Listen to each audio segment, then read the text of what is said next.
Então, hoje nós vamos falar sobre aqueles fatos que antecedem a vinda de nosso Senhor Jesus Cristo, né? Então eu vou fazer um resumo histórico, um tanto quanto extenso, mas eu vou procurar resumir, né, o máximo que eu posso, para que a gente possa também, a partir daí, né, fazer mais ou menos um paralelo com os dias atuais. A gente vai ver que uma sequência de eventos, né, que se aproximam muito daquilo que a gente vive, desde o século XIX, século XX e agora esse início do século XXI. Nós vamos ver que tem vários fatos assim que vão se assemelhando, como se a história, de certa forma, né, ela fosse uma parábola dela mesma. Então, nós já vimos que no Antigo Testamento, né, o Antigo Testamento é uma figura para o Novo Testamento. Então, de certa forma também, né, a história antiga também, ela vai ser uma espécie de parábola para a gente entender também um pouco da nossa época. Então, por exemplo, né, no século XIX, acontece aquele fenômeno histórico, né, que os historiadores, de modo geral, chamam de imperialismo, né? É o novo imperialismo, né, o neocolonialismo. Então a gente vai partir desse ponto aí, né, porque no mundo antigo exatamente foi que surgiu essa ideia, né, de império. Então a gente começa pelos persas, né? Então a ideia imperialista, na realidade, é uma ideia oriental, ela vem com os persas, né? Os persas ali eram uma mistura de povos indo-europeus, né? Da descendência de Jafé, mas também tinha algo também ali da descendência de Cã, e vão se formar ali, né, duas regiões, né? A região dos medos e depois a região dos persas. Então, o primeiro grande conquistador, por assim dizer, né, que já haviam, né, outros conquistadores, mas eram mais restritos a certas regiões. Por exemplo, na Mesopotâmia já tinha lá o Império Babilônico, né, o Egito já era um império, mas não era uma coisa assim tão, né, vamos dizer assim, universal. Era algo mais restrito a determinada região. O primeiro que vai pensar numa ideia de império, o que eu quero dizer aqui com império, né? É um único rei governando, né, vários povos diferentes de várias regiões diferentes, né? É mais ou menos essa ideia que existe hoje, né, de globalismo, né, desse governo único, né, ideia geral de um governo só, né, governando a humanidade inteira. E pode-se pensar que isso começa a partir do rei Ciro, né?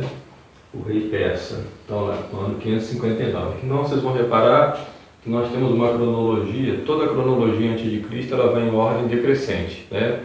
Porque no nosso calendário nós temos o ano 1 como o nascimento de Jesus. Então, aquilo que acontece antes de Cristo, conforme vai se afastando, né, de Cristo, né, aí vai numa ordem crescente. Mas o que eu quero dizer que o fato histórico mais antigo a Cristo, até chegar em Cristo, ele vai em decrescente. Então, quando a gente vê essa cronologia aqui, parece estranha, né? Porque a gente vê aqui 559, depois 525, né? Nós estamos aqui na ordem decrescente, porque aqui nós vamos caminhando para o ano 1, que é o ano do nascimento de Cristo, né? Depois de Cristo é que a cronologia ela passa a ser na ordem normal, na ordem crescente normal. Então, muita gente faz confusão com isso daí. Enquanto, né? Enquanto não mudam isso aí também. Por que é assim, né? Porque justamente nosso Senhor Jesus Cristo é o centro da história, né? Então é o ponto de partida, né? Por quê? Porque é o momento da redenção. Então,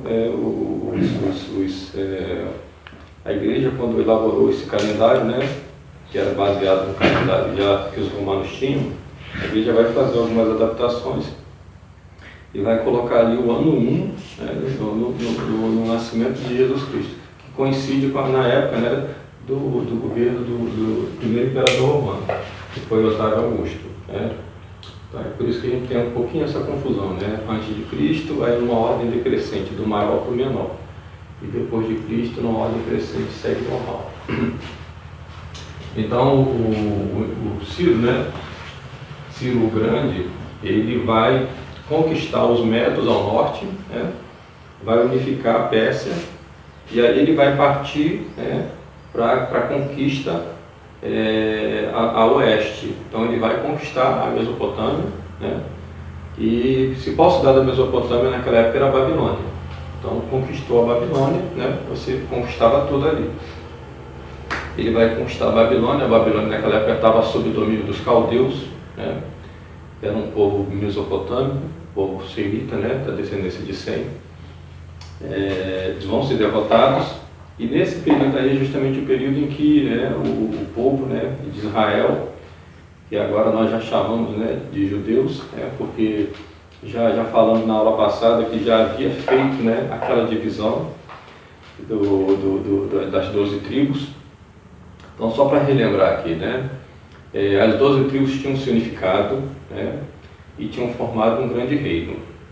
A partir da morte de Salomão, né, aí essas 12 tribos elas vão se dividir novamente.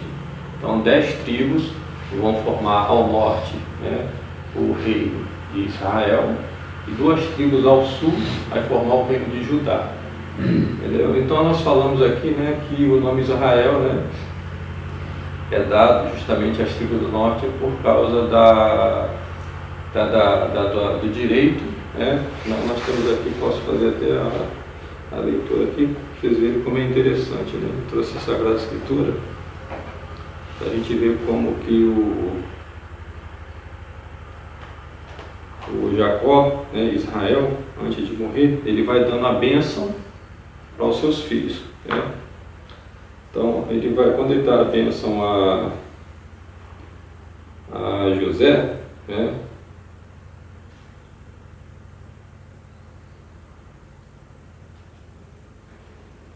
ele vai adotar os 2 filhos de José.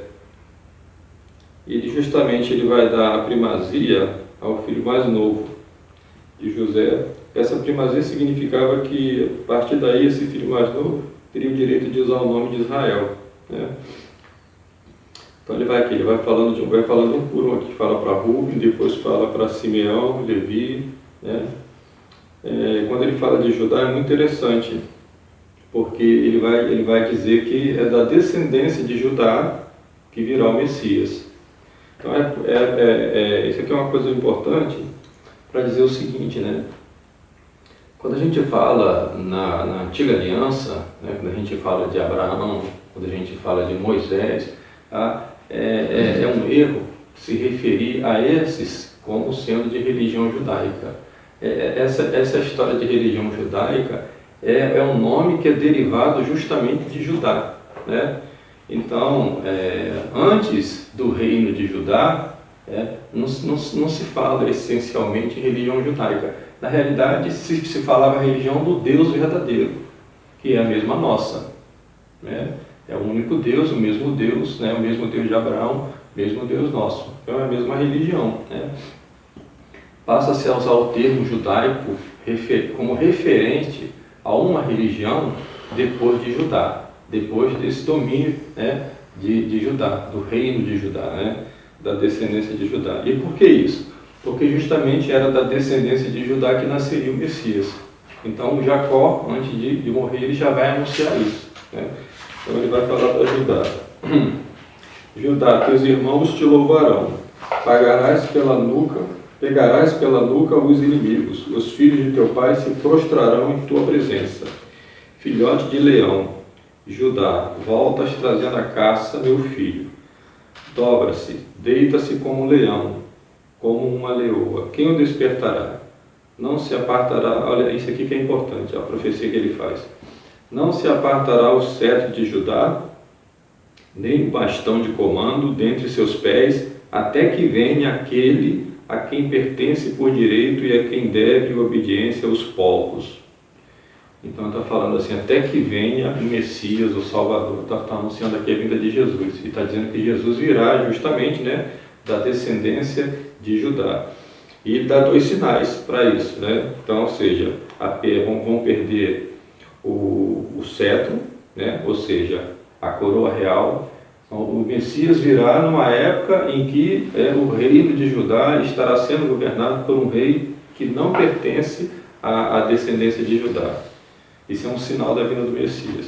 E outro sinal, né, é que perderá o bastão de comando, ou seja, eles perderão o direito de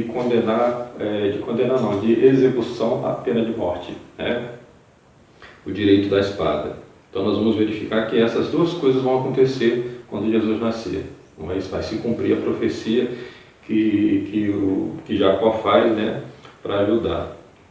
Então quando ele fala aqui de José, né, José é broto de uma árvore fértil junto à nascente, seus ramos crescem acima do muro. Mas seu arco permanece firme, seus braços e mãos desembaraçados pelas mãos do poderoso de Jacó, pelo nome do pastor que é a pedra de Israel. Graças ao Deus de teu Pai que te ajuda, graças ao Todo-Poderoso que te abençoa, com as bênçãos do céu Altíssimo, com as bênçãos do profundo abismo, com as bênçãos dos peitos e do seio. As bênçãos de teu Pai sobrepujam as bênçãos das antigas montanhas, as aspirações das colinas eternas, que elas desçam sobre a cabeça de José, sobre a fronte do príncipe e de seus irmãos. Depois ele vai falar aqui da bênção de Benjamim, né? Mas aqui porque eu não consegui localizar aqui a parte, quando ele fala dos filhos de... está aqui, Efraim e Manassés. Então, ele vai conferir. A Efraim era o mais novo, né? O Manassés era o mais velho. Então, José queria que essa bênção recaísse mais sobre o Manassés, que era o mais velho. Mas Jacó vai preferir o Efraim, né? E então, Efraim é que vai dar esse nome, né, de Israel. Aqui, Israel, Jacó, né, viu os filhos de José e disse: quem são estes? São, respondeu José, os filhos que Deus me deu aqui. Faze-os aproximares para que os abençoe. Os olhos de Israel tinham se enfraquecido tanto pela idade que já não podia ver. E José fez os aproximares dele. Israel, tomando em seus braços, beijou. Depois disse a José: não esperava mais rever-te, e eis que Deus me fez ver teus filhos. José tirou-os dos joelhos do seu pai e prostrou-se com o rosto por terra. Tomou depois os dois, Efraim pela mão direita para colocá-la à esquerda de Israel, e Manassés pela mão esquerda para colocar à direita de Israel, e fê-los aproximar-se. Mas Israel estendeu a mão direita e pô-la sobre a cabeça de Efraim, o caçula, e a mão esquerda sobre a cabeça de Manassés. Cruzou assim as mãos, porque Manassés era primogênito. Israel abençoou José, dizendo: Deus em cujo caminho andaram meus pais, Abraão e Isaque, o Deus que tem sido meu pastor durante toda a minha vida até este dia, anjo que me guardou de todo mal, abençoe estes meninos, seja perpetuado neles o meu nome, e o de meus pais Abraão e Isaque, multiplique-se abundantemente nesta terra. Vendo José que seu pai tinha colocado a mão direita sobre a cabeça de Efraim, contrariou-se e tomou a mão de seu pai para removê-la da cabeça de Efraim para a cabeça de Manassés. E disse-lhe: não assim, meu pai, é este aqui o primogênito, põe tua mão direita sobre sua cabeça. Seu pai, porém, recusou. Eu sei, meu filho, disse ele, eu sei. Ele também se tornará um povo e será grande, mas seu irmão mais novo crescerá mais do que ele, e sua posteridade se tornará uma multidão de nações. Então, é por causa de Efraim que o reino do norte vai se chamar reino de Israel, né? O problema é que esse reino do norte depois vai cair em apostasia e vai ser destruído pelos assírios, como nós vimos na aula passada, né? Lá no século 8 a.C. E depois o povo de Judá, esse sim, né, é que vai ficar com a promessa do Messias, da descendência de Judá, né? É daí que vai nascer nosso Senhor Jesus Cristo, né? Mas também, né, os sacerdotes do templo, porque era ali que ficava, né, em Jerusalém, era ali que ficava o templo, então só no templo podia haver os sacrifícios e tal, e os sacerdotes vão cair em apostasia. Secretamente, ocultamente, né, vão começar a professar essa religião oculta, que é a religião da Cabala, né, e vão prestar culto a esses falsos deuses. Então aí vem o castigo. Então esse castigo vai ser o quê? Vai ser o domínio dos caldeus da Babilônia, na época do rei Nabucodonosor, né? A destruição do templo, e eles vão ser levados como cativos para a Babilônia. Então eles vão ficar aí na Babilônia, né, como cativos, vão perder o templo deles, né? Vão perder, porque sem templo a religião caduca, né? Não tem templo, não tem sacrifício, não tem sacerdote, né? Então eles vão ficar num país estrangeiro, sob as leis desse país estrangeiro, né? e vão ficar lá durante várias décadas. Então aí que vão ser finalmente libertados, né, pelo rei Ciro. Então, quando Ciro conquista a Mesopotâmia, a Babilônia, então ele liberta, né, o povo de Judá, né. Agora a gente já não fala mais israelitas, agora a gente fala judeus, né.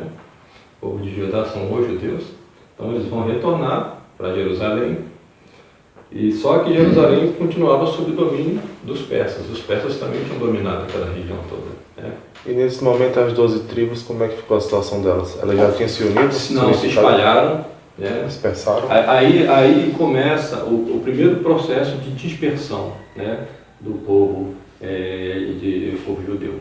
Então, por exemplo, quando nós falamos, né, da dominação romana, né, que a gente vai falar nessa aula ainda, né, na época de nosso Senhor Jesus Cristo, já haviam judeus espalhados por várias partes. E desde a Babilônia, eles tinham muita habilidade para lidar com os negócios, com as finanças, né? Então eles sempre vão se aproximando, né, dos reis, dos soberanos, tal, para se oferecerem como administradores e tal.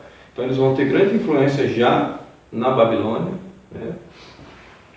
E depois, mesmo quando o rei Ciro liberta eles, muitos vão preferir ficar lá, entendeu? Muitos vão preferir ficar lá, muitos não vão querer voltar, né? Porque estão se dando muito bem com os negócios lá. A mesma coisa vai se dar depois na época de Roma, né? Na época de Roma, muitos vão ficar amigos dos romanos. Então é por isso que quando, por exemplo, São Paulo e São Pedro vão fazer a pregação cristã em Roma, lá eles vão encontrar uma comunidade imensa de judeus que já viviam em Roma, né? Então por isso que a gente fala, no ano 70 depois de Cristo acontece a diáspora judaica e tal. Não, já vinha desde antes, né? Ela já vinha desde antes, que eles já vinham se espalhando e sempre lidando com essa questão do poder financeiro, né? E pelo poder financeiro exercer sempre uma influência, né, sobre o governante daquela região, né? Então a gente vai ver que isso já é uma coisa muito antiga, né? Inclusive essa é uma das causas da morte do Júlio César, que nós vamos ver depois, né?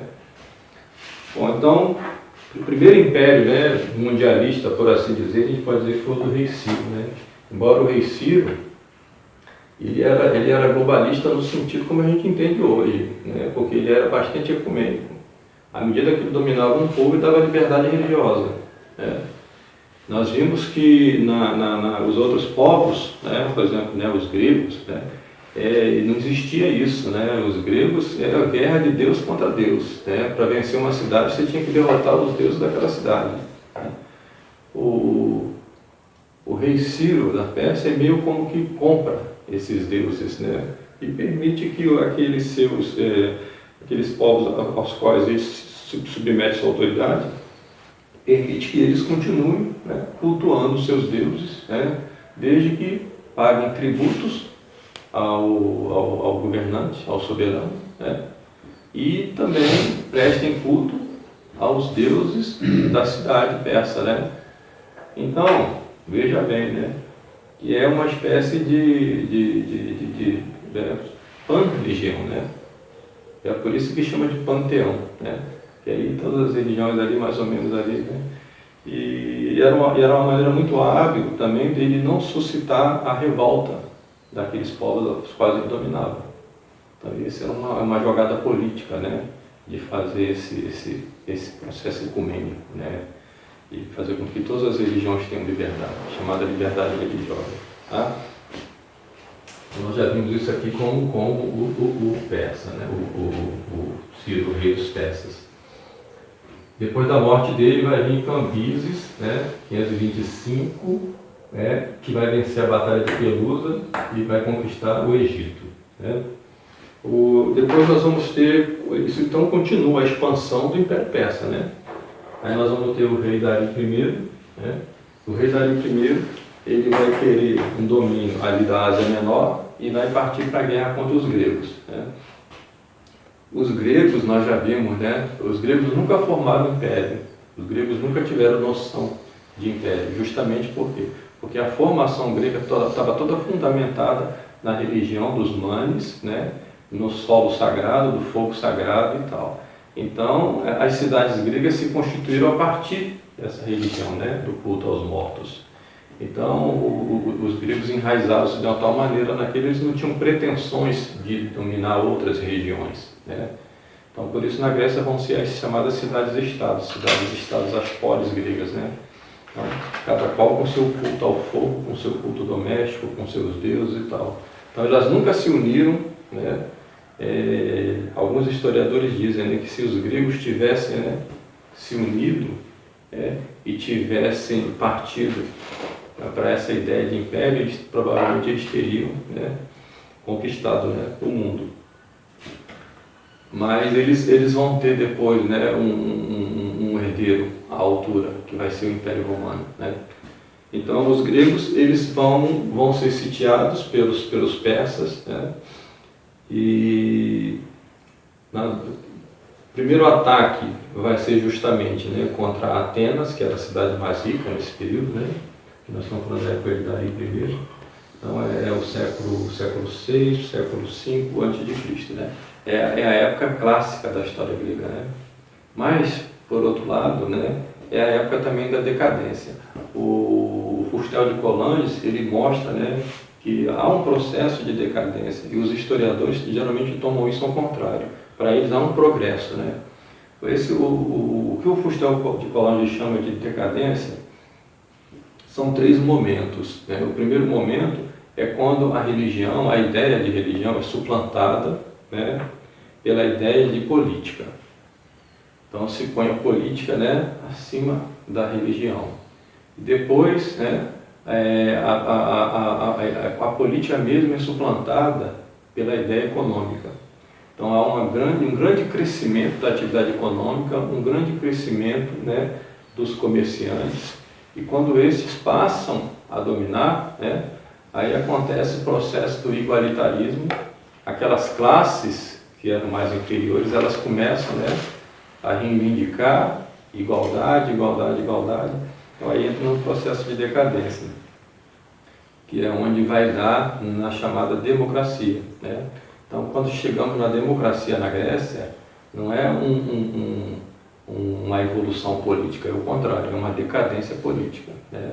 É a monarquia derrubada pela aristocracia e depois a aristocracia vai ser derrubada, né, até se formar essa democracia. E na democracia vai haver um predomínio da classe comerciante, do comércio. Então sempre isso é um sinal de decadência, né? Por quê? Porque a gente sai, né, dos valores fundamentados numa religião. Não estou fazendo um elogio ao paganismo, né, mas só para entender isso, né? Quando a gente sai daqueles valores que a religião fundamenta e a gente passa ao dinheiro, né, aí evidentemente nós estamos numa decadência, né? O dinheiro passa a ser mais importante, né, do que Deus. Isso faz esse esqueminha naquele vídeo lá da palestra que ele deu, falando da independência dos Estados Unidos, né? Sim. Que é um contra o outro, né? Exatamente. Até chegar... E aí nós vamos tendo, né, uma decadência crescente em função desse desejo, né, de poder econômico. Então isso vai acontecer aqui, né? Então a cidade de Atenas, ela tinha crescido muito economicamente justamente por causa disso, né?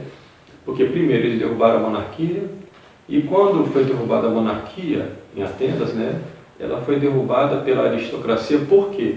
Porque a monarquia era a monarquia que se estava quebrando, né, aqueles valores tradicionais da religião dos manes.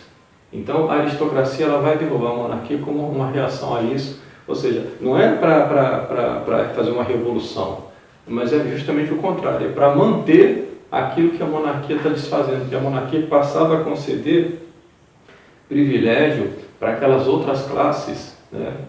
Que, por exemplo, na Grécia Antiga, né, tinham lá em Atenas, por exemplo, né, tinha os eupátridas, que era a oligarquia da qual, né, formava-se o rei, né, e tinha as classes inferiores, que eram os georgóis, os tetas é que era essa classe intermediária, né, os georgóis a classe mais baixa, depois os escravos. Então aí quando o rei começa a querer conceder mais direito para as classes inferiores, né, E essa questão das classes inferiores, eles eram consideradas inferiores, não era por uma questão de economia, né? Como se pode pensar hoje, né? O caso fica mais claro para nós quando a gente fala, por exemplo, que em Roma é a mesma coisa, né? A situação em Roma vai ser muito idêntica à situação da Grécia. É quando a gente fala da plebe, né? Os plebeus, né? Porque isso é mais fácil da gente entender, porque todo mundo tem uma ideia de plebeu na cabeça, né? Plebeu é algo que é contrário à realeza, né? Então, como a gente já viu que toda a ideia política e religiosa estavam juntas, né? No mundo greco-romano, né? Então, o plebeu era aquela classe de gente que não tinha uma tradição religiosa e familiar, entendeu? Por isso eles não eram considerados nem povo. Quando falava povo romano, os plebeus estavam de fora, né? E era por isso que não podia ter casamento entre patrícios, que era a classe dominante em Roma, com os plebeus. Porque os patrícios mantinham uma tradição familiar, né? Nós vimos naquela aula, né? Da religião, do culto ao fogo, né? Do culto aos seus mortos, né? Há várias e várias gerações. E os plebeus eram povos que já tinham perdido isso há muito tempo. Então já não tinham mais zelo por religião, por mais nada, entendeu? Então não podia misturar. Então essas desigualdades sociais eram mais em função, né, dessa questão da religião do que propriamente para a questão econômica. A questão econômica passa a ser uma consequência disso, lógico, né? Então a Atenas ficou muito rica, né, por causa do comércio marítimo e tal. Então ela tinha um certo domínio ali sobre aquele mar ali Egeu, né, que vai dar na Ásia Menor, e por isso os persas vão partir para o domínio da Grécia, e vão partir primeiro para tentar a conquista de Atenas, né? Então aí vai redundar num grande fracasso, né? Os gregos vão conseguir vencer, né? E os gregos vão se unir, né? As cidades gregas vão se unir por uma causa comum, né? Porque seria o fim da civilização grega, o domínio persa, né? Então os gregos vão criar lá uma liga, né, chamada Liga do Peloponeso, né? Essa liga é uma espécie de OTAN, né, como a gente chama hoje, né, uma organização com fins militares, né, para a defesa do território ali em comum, né? Como a gente chama isso, uma coalizão militar, né? Eles vão fazer essa coalizão militar chamada Liga do Peloponeso. Então vai ter um segundo momento, né, depois da morte de Dário I, que o filho de Dário I, Xerxes, aí vocês vão ver naquele filme muito ruim, né, sobre essa batalha das Termópilas lá, Xerxes, né, tentando conquistar a Esparta, né? Então o nome do filme é 300, né? Porque os espartanos vão enfrentar o exército persa, e o exército persa, lembra que o que eu falei antes, né? Os persas eram um verdadeiro império, né? Milhões de soldados de várias partes do mundo que eles haviam conquistado, né? E eles vão para invadir Esparta. Esparta era uma cidade mais difícil de ser invadida do que Atenas, né? Atenas, ela tinha fácil acesso pelo mar, devido à sua geografia, né? Então Atenas ali tinha várias baías, né? Então região portuária e tal, então era fácil de invadir pelo mar, né? E durante essa tentativa de invasão de Atenas, né, acontecem uns fatos interessantes, né? Tem a famosa história do Feidípides, né? Ele vai correndo de Atenas até Esparta, né, para pedir socorro aos espartanos, para que os espartanos, né, ajudem os atenienses nessa guerra contra os persas, aqui na época de Dário I, né? E os espartanos se negam, porque é justamente uma época que eles estão prestando culto aos deuses da sua cidade, né? Então eles não podem se envolver em guerra. Então aí o Feidípides vai e volta correndo. Aí quando ele chega numa planície chamada Maratona, está tendo essa batalha, já começou, né, a batalha. Ele participa da batalha, os persas são expulsos e os gregos vitoriosos, aí o Feidípides morre de cansado, né? É por isso que as Olimpíadas tinham essa prova chamada maratona, né, de corrida, né? Qual era o nome dele? Feidípides. Feidípides. Nossa Senhora. Palavrão feio. Palavrão, Feidípides. Então, aí Sim, também na tem a maratona. história da corrida maratona, né? Que até hoje chama assim, né? Prova de resistência Que física. distância era mais ou menos isso? Um negócio Olha, dava menos de é 200 porque se dava isso aí. Se fosse, né? Mas o problema é que o terreno é todo íngreme, né? Você pega a Grécia, né? A Grécia é tudo assim, né? O terreno é todo íngreme, né? Então, e ainda mais Esparta, até chegar em Esparta, porque Esparta ficava no meio das colinas ali, chamada ali a Península do Peloponeso, tanto que não tem acesso ao mar, porque dá num penhasco, né? Dá num penhasco. Os persas, quando foram invadir a cidade de Esparta, eles já se deram mal de primeira, porque eles tentaram ir com os barcos e aí não dava, porque os barcos, né, estouravam contra os rochedos, né? Porque o mar vem com pressão ali, né? Então eles vão ter que dar a volta. E aí é nesse momento que Esparta, né, ela era a gente fala assim, era uma diarquia, né, haviam 2 reis em Esparta, né. Isso é falso, né, porque na realidade era uma oligarquia que controlava, né. Então esses 2 reis eram 2 oligarcas, né, um deles, né, que era o Leônidas. O Leônidas é o que vai partir para a guerra. O restante, né, dessa aristocracia espartana, eles preferiam negociar, né? Então o Xerxes vinha como conquistador. Ele mandava um emissário com a proposta. O emissário vinha com um potezinho, né? E entregava para o rei da cidade. E falava assim, esse potezinho aqui é para o senhor colocar um pouco da sua terra aqui, e eu vou levar para eles chamavam de Deus, né? Porque o Xerxes era considerado uma espécie de Deus, né? E nós viremos aqui tomar posse da sua cidade, né? Não vamos destruir, nós vamos simplesmente tomar posse da sua cidade, né? E vocês serão nossos escravos. Essa era a proposta, né? Agora, se o pote volta vazio, então a gente vem aqui, destrói tudo, nós vamos matar todos os homens, né? Suas crianças, suas mulheres serão nossos escravos. E aí o rei Leônidas, né, tem aquela famosa passagem, né? No filme mostra isso, né? No centro da cidade de Esparta tinha a Esparta ficava no abismo, né? A cidade foi construída no abismo, né? Então no centro tinha um grande buraco. Era um poço, né, bem fundo, né? Aí o Leônidas vai empurrando o emissário do rei persa, né, até a borda do buraco. Aí dá uma pesada nele, fala assim, aqui não, aqui é Esparta. Joga o cara lá dentro do buraco. Aí a guerra começa, só que ninguém quer apoiar o Leônidas, né?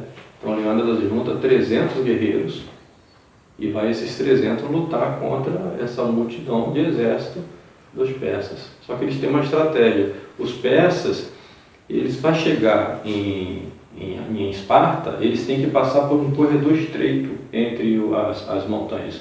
Era chamada região das Termópilas. Então o que os 300 do Leônidas vão fazer? Eles vão fazer uma barreira ali, né? Para daqui eles não passam, porque não dá para eles passarem, né, num batalhão muito largo, eles têm que se estreitar porque é um corredor como um funil, né? Então dá para enfrentar aqui homem a homem. E eles conseguem manter uma resistência durante bastante tempo, né? Só que finalmente depois eles acabam sendo derrotados, né? Mas essa batalha das Termópilas é um evento assim, né?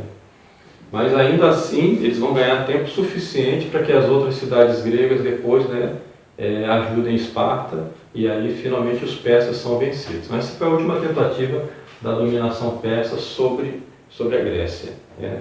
Então é a partir daí que os gregos eles vão fazer essa coligação, né, paramilitar, justamente para isso, para arrecadar fundos, arrecadar dinheiro, para investimento em armas, né, armamento, soldados e tal, justamente porque, no caso de uma outra tentativa de invasão, eles estarem preparados, né? Mas acontece que justamente por causa dessa liga do Peloponeso é que vai gerar uma guerra entre os gregos, né? Porque a administração desses recursos ela ficava ao cargo, né, de Atenas. Então a época, essa aqui é a chamada época de ouro de Atenas, né? Atenas estava riquíssima, né? Mas também é a época daquela decadência, a época da democracia ateniense, né? Uma decadência, né? Quando a gente fala em democracia aqui, tá bom, gente, não tem nada a ver com democracia moderna. A democracia moderna é um simulacro, né? É uma democracia representativa, né? Você elege alguém que te representa, que na verdade esse alguém nunca te representa, né? Ele vai representar sempre uma oligarquia, né? A democracia grega, ela, primeira coisa, né? As cidades gregas eram cidades que não tinham a população, né? Era coisa de 5 mil, 6 mil habitantes, entendeu? Não se pensava numa cidade, imagina uma cidade de 100 mil pessoas, tá? Não se pensava em algo assim. Cidades gregas eram bem, né? Você vê que o dinheiro não é o problema do mundo mesmo, porque não era para ser tão, para ter arrecadado tanto, vamos dizer assim, né? Pois é. Porque é outra coisa, né? Botou o dinheiro na frente da religião. Isso não teria acontecido naquela religião primitiva dos gregos, mesmo sendo pagã, entendeu? Porque para eles, né, essa questão dos deuses era mais importante, né? E por isso que os gregos nunca foram imperialistas, né? Mas em função dessa decadência, né? Por quê? Porque como Atenas crescia economicamente por causa do comércio marítimo, ela tinha um fácil acesso ao mar, né? Então aí que vai surgir aquela classe de comerciantes, né? Que são, se não me engano, são chamados de... acho que são os metecos, né? Que os gregos chamavam metecos, são os comerciantes. E a partir daí, né, que vai haver assim, um predomínio. Por isso é que o solo vai começar a mudar as leis, né? Então, né, vai começar a ter uma transformação das leis. E depois, Clístenes, né, essas leis vão se transformar na democracia ateniense com Clístenes. E na época do Péricles, né, era a época que eles estavam mais ricos, mas também estavam mais corrompidos, mais decadentes, né? É por isso, essa é a época, por exemplo, do filósofo Sócrates, né? Aí Sócrates vai acusar isso tudo, né? Sócrates vai apontar para isso tudo aí, né? Para essa decadência, para essa corrupção toda, né? E logo que, né, a Atenas ficando rica daquele jeito, os espartanos vão começar a ficar desconfiados, né? De que há um certo desvio de recurso da Liga de Delos para favorecimento de Atenas, né? E aí, né, vai começar uma guerra de grego contra grego. É chamada guerra intestina, né? Lá as vísceras lutando entre si, né? Do mesmo corpo, né? Então, é chamada guerra do Peloponeso, né? Por quê? Porque Esparta vai formar uma outra liga, uma outra coalizão militar chamada Liga do Peloponeso, né? E quem chefiava a Liga de Delos era a cidade de Atenas. Então, basicamente, é uma guerra entre Esparta e Atenas, né? As duas liderando, cada uma lidera uma liga, né? A Liga de Delos e a Liga do Peloponeso. Isso vai ser conhecido como a Guerra do Peloponeso. É evidente que os atenienses vão ser derrotados, né? Bom, você vê que a decadência moral, né, em função do crescimento econômico, porque sempre que há um crescimento econômico, há uma decadência moral. E sempre que há uma decadência moral, o homem, ele perde, né, aquele seu espírito de heroicidade. Por que acontece isso? Porque se apega aos prazeres do mundo. A vida fica prazerosa demais, a vida fica muito fácil, né? Então, quem é que quer ir para a guerra? Quem é que quer? Vai amolecendo. Vai amolecendo, vai amolecendo. Então, por isso, os atenienses foram derrotados pelos espartanos. Os espartanos foram vitoriosos, né? Mas o problema é que o saldo da guerra foi ruim para todos, né? Porque provocou destruição. Porque todas as cidades gregas se envolveram nesse conflito, né? Umas contra as outras, né? Então isso aí vai favorecer, né, que a Grécia acabe sendo derrotada. Aqui no ano 338, né, o rei Filipe da Macedônia, né, Filipe II, vai conquistar a Grécia. A única cidade que ele não vai conseguir derrotar vai ser a cidade de Esparta. É engraçado que os espartanos, eles, né, a gente usa a expressão lacônica, né? Sempre que a gente fala assim como uma coisa, é como se tivesse uma lacuna, né? Uma coisa que é muito curta, muito breve, né? A gente fala fulano é muito lacônico, né? E essa expressão vem justamente dos espartanos, porque o rei Filipe II falou assim: se o meu exército tivesse entrado em Esparta, teria destruído tudo. Aí os espartanos falaram só, se. Mas Esparta acabou, né? Mais depois, a decadência grega, né? Ela já tinha atingido tal ponto, né? Que quando chega a época da dominação romana, eles já até queriam que os romanos dominassem. Bom, então aqui, 338, isso aqui é importante, né? A Grécia cai e vira uma província, né? Vira uma província da Macedônia. Tá bom? O rei Filipe II morre, né? Se não me engano, ele morre envenenado, o Filipe II. Ele tinha um olho só, ele tinha um olho vazado. Ele morre envenenado e quem vai assumir, né, como rei é o filho dele, o Alexandre, que era praticamente um menino novo, um rapaz, né, mas de uma inteligência extrema, extremamente inteligente. O Alexandre, ele foi educado por ninguém menos do que Aristóteles. Então, é claro que ele não tinha um gênio, você vê, cada um tem o seu, né, o seu talento, né? Ele não tinha um gênio filosófico, metafísico de um Aristóteles, mas ele conseguia ter um gênio militar, né? Então ele sabia muito bem, né, como liderar um exército, como vencer uma batalha, sabia identificar o ponto fraco do inimigo, entendeu?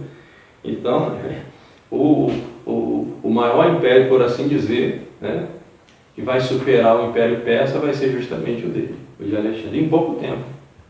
Então, aquilo que os persas não conseguiram fazer, dominar a Grécia, ele conseguiu, eles vão dominar a Grécia, os macedônios, né? E aí, Alexandre vai partir para a conquista, né, do Egito, vai conquistar o Egito. Aí sim, gente, olha, a partir daí, né, o Egito, né, a história do Egito já não é mais aquela história, né, como nós vimos lá, que tinha o Antigo Império, o Médio Império, o Novo Império. Isso aqui é a época do Novo Império, o Império cai, o Império Egípcio. Daí nunca mais o Egito vai ser a mesma coisa, né? Eu tinha uma professora de história que dizia que o Egito na África, portanto, né, os egípcios eram negros e que Cleópatra era negra. Não, claro que não, né? Primeiro porque eram povos que vieram da Mesopotâmia, né? Era descendência de Cã, né? E estavam justamente mais ali, ao nordeste da África, né? E muito menos Cleópatra, né? Por quê? Porque na época de Cleópatra, ela vinha justamente, né, dessa descendência de Alexandre o Grande. Porque, descendência que eu digo não é descendência carnal, mas a descendência do Império Macedônico, né? Porque o Alexandre vai morrer muito novo, ele vai morrer com 33 anos. Ele vai conquistar tudo, né?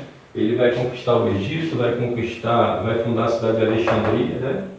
Vai ser muito famosa na época, vai conquistar o Império Persa e em 323 ele morre com 33 anos, né? Todo esse império dele vai ser dividido entre os generais dele. Então, por exemplo, né, o general que vai ficar com a parte do Egito é o Ptolomeu. Então aí vai ter, né, uma época de governantes da descendência de Ptolomeu, descendência ptolomaica, que é da onde vem a Cleópatra. Então Cleópatra ela era da descendência de Ptolomeu, ptolomaica, né? Agora o que é importante em Alexandre o Grande é o que nós chamamos de helenização, né? Chamado período helenístico. O que é isso daí? O que tinha de melhor em termos culturais naquela época era o mundo grego, né? Os gregos tinham chegado, né? Ora, embora fossem pagãos, mas, né, eles tinham uma falsa religião, né? Mas isso aqui é uma coisa importante da gente entender, porque depois, né, os iluministas eles vão usar isso como escárnio, né? Assim, para dizer, tá vendo? Não precisa ser cristão para ter uma grande civilização, né? Quem gostava de fazer isso era o Voltaire, né? de usar isso assim como escárnio, né? Você não precisa ser cristão, porque o cristianismo não fundou uma grande civilização, os povos pagãos também, né? Então, na realidade, é capacidade humana, né? Pela razão natural, né? O ser humano tem uma grande capacidade de ter um progresso técnico, científico e tal, né? Mesmo afastado, né? Agora é o que eu falo, né? Afastado de Deus vai ser só um progresso técnico científico, não vai passar disso, né? Então, no mundo antigo a gente vai ver isso, né? Os gregos tinham essa capacidade, né? de erguer, né? Uma civilização propriamente dita, né? Mas com todos os erros do paganismo, né? Mas em termos civilizacionais era o que tinha de melhor. Então você não tem comparação, né? Você pega, por exemplo, a estatutária grega, né? A literatura grega, você pega as cidades gregas, a arquitetura grega, né? Não tem comparação com os outros povos. Então o que o Alexandre vai fazer? O Alexandre vai fazer mais ou menos como o rei Ciro. Ele vai respeitando, né? Dando liberdade religiosa aos povos conquistados, né? Mas é claro que ele vai impor os deuses deles, né? E vai exigir tributos, né? Se não me engano, ele vai se casar com uma filha do rei Ciro II, se não me engano, justamente para isso, né? Para manter esse controle sobre o povo dominado por ele. Ele vai dominar todo o Império Persa, né? Então ele vai ter muita habilidade para lidar com isso daí. E ele vai, ao mesmo tempo que ele faz isso, ele vai disseminando a cultura grega. É por isso que a gente vai, se você viajar pela Ásia, né? E até no Iraque, né? No Irã, na Palestina, você vai ver um mundo grego ali, pelas ruínas, né? Então ele vai helenizando, né? A palavra helênico vem dos gregos. Os gregos antigos eram chamados de helenos, né? O termo grego vem depois. Então quando fala helenizar, significa que é a cultura grega que está sendo ali, né? Então está se disseminando. O que eu quero dizer com isso? Quero dizer que Deus está preparando a humanidade, né? Através de um grande império. Por quê? Porque a ideia do império vai facilitar depois, né, os canais de comunicação de uma parte à outra do mundo, e isso vai favorecer muito o cristianismo, a difusão do cristianismo. Entendeu? Então Deus está preparando, é por isso que a gente diz, né? Nosso Senhor vem na maturidade dos tempos. Então Deus vai preparando, né? Vai preparando o mundo para o nascimento do Redentor, para o nascimento do Messias, né? Então Alexandre vai contribuir muito com isso, com esse processo de helenização, né?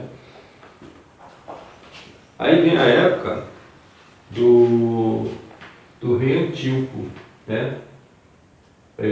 Antíoco é que vai conquistar Jerusalém. Então isso aqui vai estar no livro dos Macabeus, né? Então, eu trouxe aqui alguns trechos aqui para a gente ler. Por quê? Porque o Antíoco, ele é uma figura do anticristo, né? Então, assim, antes de Cristo, né, vem o anticristo. O anticristo, ele vai fazer coisas, o Antíoco vai fazer coisas mais ou menos parecidas com aquilo que o anticristo final da história fará, antes da segunda vinda de Cristo. Dá para entender o paralelo? Então, por isso que eu vou citar o Antíoco aqui, para vocês entenderem como é interessante, né?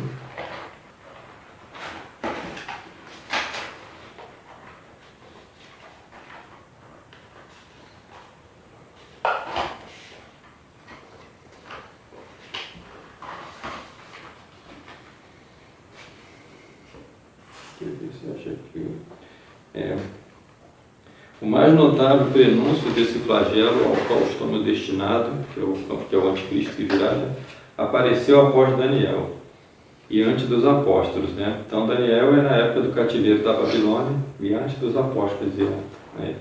Antes de Nosso Senhor. É o rei pagão Antíoco. Então o Antíoco, né, Como eu disse, o Império de Alexandre, depois da morte de Alexandre, foi dividido entre seus generais, né? Então, cada parte do Império ficou com um general. A parte do Egito ficou com o Ptolomeu. E o Antíoco era da parte dos Seleucidas, se não me engano, né? Então, é ele que vai conquistar Jerusalém. Então, novamente, né, aquele povo judeu que tinha regressado da Babilônia, né, novamente aqui eles vão cair sob o domínio de outro povo. Eles estavam sob o domínio dos caldeus da Babilônia, depois eles vão ser libertados da Babilônia, mas vão ficar sob o domínio dos persas, né? E aí finalmente, aí eles vão construir o segundo templo, porque os persas vão permitir a construção do segundo templo, e aí novamente eles vão cair sob o domínio de um estrangeiro, agora do rei Antíoco, né? Então o Antíoco está referido no livro dos Macabeus. Esse exemplo serve ao nosso propósito, pois ele é certamente descrito por Daniel em outra parte de sua profecia, em termos que deixam entender que Antíoco pertence ao Anticristo. E por pertencer, queremos dizer que Antíoco foi efetivamente o que parecia ser um protótipo daquele que será o mais terrível inimigo da igreja. Antíoco foi um selvagem perseguidor dos judeus. Em seus últimos dias, assim como o Anticristo será o perseguidor dos cristãos. Algumas passagens de Macabeus mostrarão quem foi ele. Nas Escrituras, São Paulo fala de uma apostasia que é seguida pelo Anticristo. E assim a futura igreja foi tipificada no passado judeu. Naqueles dias, saíram de Israel, aqui citando já o livro dos Macabeus, saíram de Israel uns filhos iníquos que seduziram muitos, dizendo: vamos e façamos aliança com as nações circunvizinhas, porque desde que nos separamos delas, vieram sobre nós muitos males. Olha a apostasia. Então vamos aqui fazer um abraço ecumênico com os pagãos, né? Porque sempre que a gente se aparta dos pagãos, vem grandes males sobre nós. É mais ou menos a apostasia do Concílio Vaticano II, né? Vamos nos unir com todas as outras religiões aqui, porque nós ficamos separados, que vem a Primeira Guerra, Segunda Guerra Mundial, né? Todos os males do século XX. Então aqui, ó. Façamos aliança com as nações circunvizinhas, porque desde que nos separamos delas, vieram sobre nós muitos males. E pareceu bem este conselho a seus olhos. Alguns do povo resolveram-se e foram ter com o rei, o qual lhes deu o poder de viver segundo os costumes dos gentios. Então eles foram lá, né, se oferecer para prestar serviço para o rei Antíoco, né? E o rei Antíoco então permitiu que eles vivessem bem, mas agora seguindo, né, os pagãos, né? Em seguida edificaram em Jerusalém um ginásio conforme o uso das nações.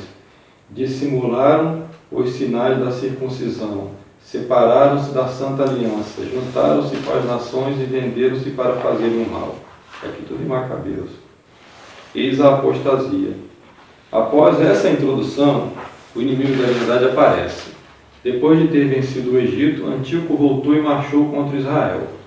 Chegado a Jerusalém com um formidável exército, entrou cheio de soberba no santuário, tomou o altar de ouro, o candeeiro dos lumes, com todos os seus utensílios, a mesa da proposição, as bacias, os copos, os grades de ouro, o véu, as coroas, e arrancou todo o ornamento de ouro que cobriu o templo. Tomou a prata e o ouro, os vasos preciosos e os tesouros escondidos que encontrou. Tendo saqueado tudo, foi-se para o seu país, depois de haver feito grande matança de homens e proferido palavras insolentes. Aqui no livro dos Macabeus 1, 21, 25. Após isso, ele colocou fogo em Jerusalém. Tomou os despojos da cidade, pôs-lhes fogo e destruiu as suas casas e os muros que a cercavam. Seguidamente, fortificaram a cidade de Davi com um grande e sólido muro. Guarneceram-na com uma raça de pecado, com homens perversos, e aí se fortificaram. Aqui em Macabeus também. 1, 33, 35, 36.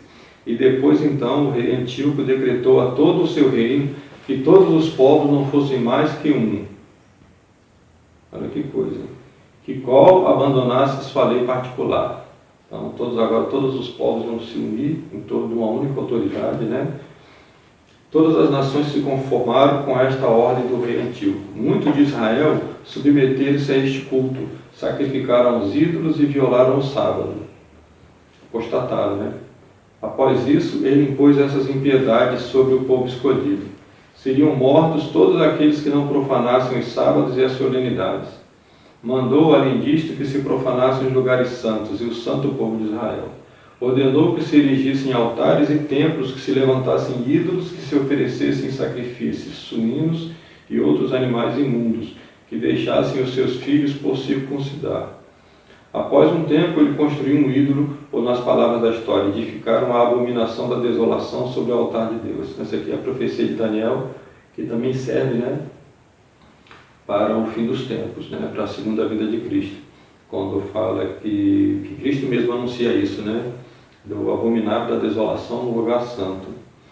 Por toda parte se edificaram altares aos ídolos em todas as cidades de Judá ao redor. Uma apostasia terrível, né? Rasgavam e queimavam todos os livros da lei de Deus que podiam encontrar. É a abolição das leis, né? E também, entretanto, muitos do povo de Israel resolveram não comer nada impuro e preferiram morrer a manchar-se com alimentos. Então, sim, sempre, né, aquele pequeno rebanho que vai permanecer fiel. Caiu sobre Israel uma grande cólera. Aqui apresentamos algumas das características peculiares do anticristo, né? Embora ele próprio as apresentará de maneira muito mais intensa que Antíoco. Então, Antíoco, né, ele é uma figura, né, do anticristo final, né? E a gente vê que é o mesmo processo, né? Abandono da fé, né? Apostasia, depois, né, o pecado dos próprios sacerdotes, e aí Deus envia como castigo um flagelo desse, né? Bom, nós vamos falar de Roma agora, né? Então, aqui, Roma é importante para nós aqui porque a gente vai se aproximando aí do nascimento de Jesus. Roma fundada 753 a.C., nós já falamos, né? Fundação de Roma naquela outra aula. E Roma logo, né? Ela vai cair sob o domínio, né, dos etruscos, né? Porque os etruscos eram um povo mais civilizado, por assim dizer, né? Eles tinham uma noção de urbanização, de construção de cidade, melhor do que os romanos, né? E então os etruscos, até hoje lá é comum, quando a gente viaja na Itália, né, por exemplo, lá em Pisa, né, tem um cemitério dos etruscos lá. Então, e se você analisar também, né, a estatutária etrusca, você vai ver que eles eram bem mais, civilizacionalmente falando, eles eram superiores aos romanos, né? Então, o Roma logo vai cair sob o governo dos etruscos, né? Vão ter uma sucessão de reis etruscos. É claro que isso vai desagradar demais os patrícios, né? Lembrando que os patrícios, né, eram eles os fundadores da cidade de Roma, né? Então tinha toda aquela questão ligada à família, ligada aos manes, né, o culto aos mortos e tal. E então aqui acontece o mesmo processo que acontece na Grécia Antiga, né, quando essa aristocracia derruba a monarquia, justamente para preservar esses, não é como um ato revolucionário, né, mas é justamente o contrário, é para preservar os seus valores, né, da sua religião, que esses reis representavam uma ameaça. Então tem a história, por exemplo, né, eu não sei se essa história é uma história que foi criada, né, como um pretexto para dar o golpe de Estado e derrubar o rei Antíoco. Ele era chamado Antíoco ou Soberbo, né?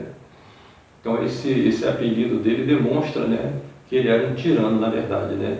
Essa monarquia já tinha decaído para uma tirania, né? Ela já tinha degenerado para uma tirania. E então eles vão apresentar o corpo, né, de uma mulher. Essa mulher é conhecida como Lucrécia, né? Não se sabe exatamente, né, o nome dela, mas que era uma virgem, né? E que o rei etrusco Tarquínio Soberbo tinha feito uma festa muito, né, decadente no palácio, né? Isso porque, né, já estava afastado, né, de religião e tal, então muito ligado aos prazeres do mundo, né? Então aí eles vão saindo pelas ruas, né, atrás das donzelas. Então encontram essa mulher, que ela era uma costureira, né, e casta, Então eles vão, né, violentá-la e depois ela se mata. Então eles vão vão levar o corpo dela para acusar o rei, né, o Tarquínio. E aí eles vão depor o Tarquínio, e aí sim Roma vai virar uma república, né, chamada República Romana.